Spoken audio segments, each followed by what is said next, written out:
Man, I didn't. Shush. Who's on the phone? The police. The police? The police. Oh, yes. I'd like to report Connor McDavid. Being mean to your hockey team is not a crime. That's what they said the first time I called, but that's crap. Hello? Hi, kids. Victorious puppies. This team is ruining my life. Why do I watch hockey? Stress relief. We can. And we will.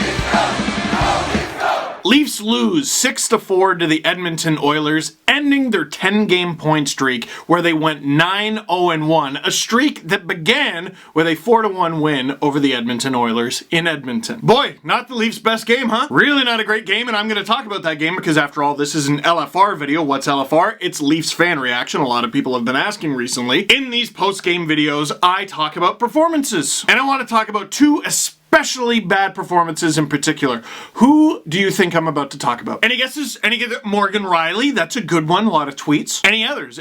Martin Marincin, evergreen, good. Sometimes when he's not even in the lineup. Anyone? Justin Hall, brave. You're not allowed to criticize him, but he took 3 penalties. Any more? Before I clip Frederik Andersen, always good to blame your starter. Got any more? Sheldon Keefe. Sheldon Keefe's a good one. He put in the backup. Who got the loss, by the way? Poor Hutch. Actually, screw Hutch. He got the loss. Let's blame him too. That's a good one. The officials, that's a good one. Timeless. Really good. Gary Bettman, another good one. That's not even true, but it is. Any others before we finish? A squirrel? Did my dog tweet this? Iggy, do you have a Twitter account? Anyone else to blame? Anyone else? This one says the TSN camera. That one sent to us by 3,500 Twitter accounts named Janet with an IP address in St. Petersburg. The tape's real. Come on. What tape? The tape of Connor McDavid doing despicable things to Morgan Riley's ankles, but you're not allowed to blame the other team. You are not allowed to give kudos to the other team. The Edmonton Oilers could not have possibly beaten the Toronto Maple Leafs because of the Edmonton Oilers. Here are the two groups that deserve the most scorn after last night's loss. One is the Toronto Maple Leafs, who from puck drop onward did not look like the better team, and they lost.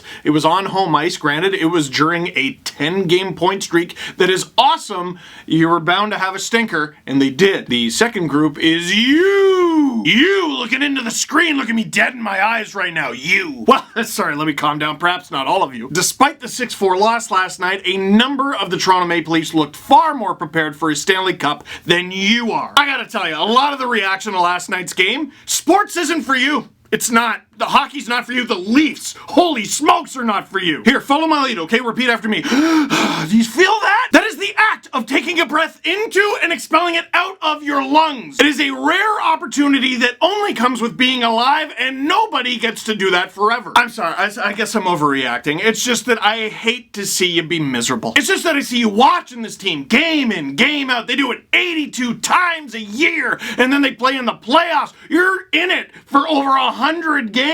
Over 100 games if you want to make it all the way to the Stanley Cup, which is why you're watching. That's the payoff, is that they win the thing. And the way I see you react to one loss after going 9-0-1, I just don't think you'd enjoy it. I just don't think you would enjoy the fruits of your label, what you're putting into the sport. Stop watching. It's not for you. It's not, and that's fine. Not everything in this world is going to be for you. I don't like bell peppers. But if the Leafs were to ever win the Stanley Cup, I just don't think you'd enjoy it, and if you wouldn't enjoy them winning the Stanley Cup, then what are you watching for? The Leafs stars did not show up. Let me be the first to say I am mortified that someone stole your television a month ago. What a dastardly thing to do right before Christmas. Marner had to kill 5 penalties. Matthews even scored a goal in this one, and the foursome of Marner, Matthews, Tavares, and Nylander has been the hottest foursome in the NHL over the past month. They just have. Freddie's fallen off. Freddie has been one of the most consistent goaltenders in the league over the last 3 years. The Leafs need to go out and get another defender. I absolutely agree with you, and if I may make a suggestion, how about Jake Muzzin? Is Morgan Riley injured? Is Morgan Riley overrated? What should Morgan Riley have done to stop Connor McDavid? Ooh, that's a lot of questions. Let's try to answer all of those. Is Morgan Riley injured?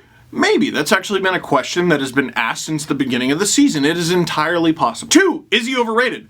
I don't know how Morgan Riley could possibly be overrated because I haven't seen anyone say a positive thing about him in over 2 months. The criticism of Morgan Riley has gotten to the point where he's underrated. And even in the tough season that he's had, I've said in these videos, I've said it for a couple weeks now, I think he's been improving. And now, what should Morgan Riley have done to stop Connor McDavid? Folks, This is why you watch my videos. If anyone's gonna know how to stop the best player on planet Earth, allegedly, it's gonna be me, a guy who can barely skate with hypertension and a degenerative disc. And besides all of those perceived shortcomings, let me just remind you that I am never wrong! So, the answer to what Morgan Riley should have done to stop Connor McDavid from scoring was, what's the thing? And you tell me what you would have done! I saw someone go, why didn't he just play the body? Why didn't he just play the body? Hey Morgan, hey bud, hey make sure this gets to him. Hey bud! Why didn't you just play the body on the fastest player on earth when you were one-on-one with him? Hey there, genius. Hey there, millionaire dude. Why didn't you just stop him? You're a professional hockey player. Why didn't you just stop the other professional hockey player? I mean, for crying out loud, Morgan, you make $5 million. Might I gently suggest that there might be a good reason that Connor McDavid makes 2.5 times that? Watch the slow motion replay. It was retweeted by Sportsnet's Michael Grange. It is a clinic. It is why Connor McDavid is the best player on the planet. He simply is. He fakes a move to one side, and while Riley is in the middle of committing to going in that direction, you see McDavid already shifting to the bye-bye zone. And when given the bye-bye lane, he goes bye-bye. Connor McDavid skates faster than you, and he also thinks faster than you. There's been criticism over the years that Connor McDavid is covered too much in the media. There's too much McDavid mania. That's because he's the best. And one thing in particular has stuck with me. Elliot Friedman was talking about this years ago. Off-season training, dry land training, there is an exercise where players run on a track and they have to change lanes depending on what light comes on, if it's on the left or the right. McDavid's straightaway dry land speed is not the fastest in the NHL. However, when you factor in the lights, the change of direction, the change of variables in what he's doing, he is the fastest. He is not only faster than you, he processes information faster than you. So when you hit the ice, that factor of, well, he's not the fastest guy on dry land, that's gone. He is now the fastest on ice, and he processes everything faster than you. His feet are faster than yours, his hands are faster than yours, his brain is faster than yours. Once his brain has fooled yours, it's over. And I've seen teams beat the Oilers. I've seen teams beat McDavid. The Leafs beat the Oilers less than a month ago. I watched the Oshawa Generals in the 2015 OHL final shut Connor McDavid down to win in Game 5 in Oshawa. Do you know what Oshawa did to pull that off? They triple-teamed him! So why didn't Morgan Riley stop him? He couldn't. In a one-on-one battle, he simply could not. Well, that means he sucks. Anyone here watch Dragon Ball Z? Help him out in the comments. You watch Dragon Ball Z? You remember Dragon Ball Z? You remember cute and cuddly Krillin? Krillin was a trained fighter. He was best friends with Goku. He would obviously know a thing or two. He knows how to punch, he knows how to kick, he knows how to use his energy, his body's energy, and fire it at you. Krillin is formidable. He is a warrior. He can kick the groin and ass of 99.9% of living beings in the entire galaxy. But then he ran into a little purple guy named Frieza. Does anyone remember what Frieza did to him? Oh, because Krillin can't fight. No, Krillin is an elite fighter. He could beat up you and all your cousins at the same time. He could kill an entire village. He could even beat up your dad. His main problem was that he ran into Frieza. And as of yet, Goku ain't shown up. Man, there's some other great fighters out there. You got Piccolo, Vegeta, Austin Matthews. And Matthews, on a lot of nights, does look like Goku. His hair ain't blonde. If he's gone Super Saiyan, he's got a chance. But otherwise, it's Frieza! And in this comparison, maybe Krillin is a little bit insulting. Riley is at least Piccolo. Piccolo's not beating Frieza, man. So why did Frieza score the Oilers' 6th goal of the game?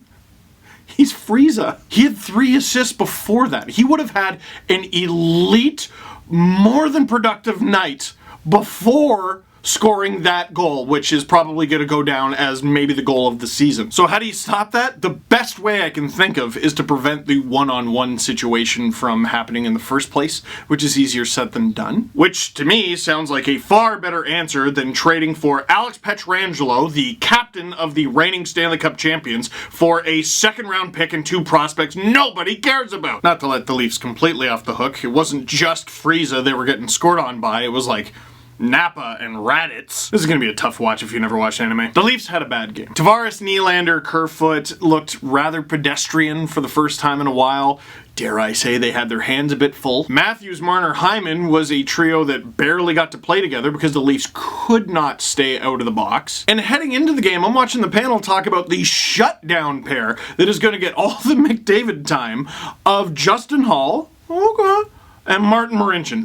No. I could not watch that game and criticize Martin Marincin. I couldn't watch that game and be like, wow, yeah, really bad. I love Sheldon Keefe and his ability to think outside of the box, and he's done some really surprising things with the Leafs and made them into a team that, over their past 10 games before this one, went 9-0-1.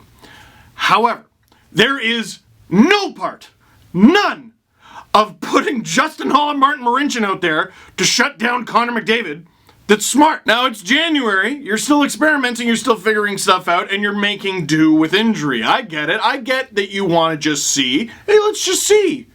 You saw flashes of it anyway if you slow it down frame by frame. I actually liked Keefe's decision to pull Freddie in this one. I mean, it motivated the Leafs. They got it to within 4-3 before falling apart again. But again, it's January and the Leafs are trying to get Freddie some rest. They just did the previous game. Michael Hutchinson got a shutout and everyone forgot about that. It was against the Islanders on Hockey Night in Canada. No one cares anymore. But I'm watching that first period just going, yeah, this is why Freddie needs rest. The Leafs played most of the game relatively even with the Oilers in terms of shots on goal. In terms of shot attempts, they were getting shelled. And Corsi and shot attempts, whatever you refer to it as, has changed to mean possession. But now there's enough information out there, Sportlogic does amazing work, there's enough information out there that you can tell who possesses the puck more. What Corsi was originally made for by Jim Corsi, the goalie coach for the Buffalo Sabres way back in the day, was to measure goalie workload. Because whether the goalie stops it or it's blocked or it misses the net, the goalie, they gotta tense up, they gotta use their muscles. So even if you're keeping a lot of the shots to the outside or you're causing the other team to miss the net a lot, your goalie only faces 25 shots. Man, I only faced 25 shots. Why do I feel so tired? Well, because in terms of shot attempts, you actually tensed up 75 times. Not everything about this game was miserable. The Leafs' depth looked nice. And by that, I mean Goat scored against the Oilers again, and Mason Marchment, first career NHL point with an assist on that goal. A pretty good setup, too. But this game wasn't good enough. And the excuse, if you will take it as that, of Connor McDavid being the best player on earth should bother a number of the Leafs. Now, I'm not saying train harder, work harder, and you'll be even better than Connor McDavid. I'm not that dumb. But if all the Leafs' top guys play to the top of their ability, they win this game more often than not. But if ifs and buts were candy and nuts, that goal wouldn't be on every highlight reel forever. And when you beat teams like the Leafs have been doing recently, they don't forget. The Oilers lost to the Leafs in Edmonton, and they came strapped. And guess who you got next game? The Jets. Just because you won the first one doesn't mean the rematch is going to be easy. If anything, it's going to be harder. If they prepare that way going forward, the Leafs have a nice little shot at a Stanley Cup. And whether you're down for the ride is up to you. No question segment in this one. I answered a lot of questions throughout this video. I just didn't want to put anyone on blast. I know I'm yelling at you, but like I'm not yelling at you. You know what I mean? Here's what I do want to do. I've asked you for donations to Easter Seals, which is a charity that helps out kids with physical disabilities. I've asked you for donations to Sick Kids Hospital, which is obviously Sick Kids Hospital. Australia badly needs our help right now. I'll rely on any Australians watching this to point me in the right direction, but I found this excellent list of charities you can donate to from Wendy, a Dallas Stars fan from Australia. Every one of these links is in the description below. Please click the description below. All of them are there. Anything helps. So we can't exactly make it rain, but we can do this. Let's help them out. So that is it for this one. Thank you very much for watching. Click like if you like this video. Click subscribe if you really liked it. Tell all your friends to enjoy your life and help people. Once again, the link to everything from this list is in the description down below. Thank you to Wendy for compiling this list. Australian viewers, I'm going to lean on you here. Please help point me in the right direction. Leave a comment down below. Everyone, we're helping animals. We're helping people. We're just helping. Let's do this.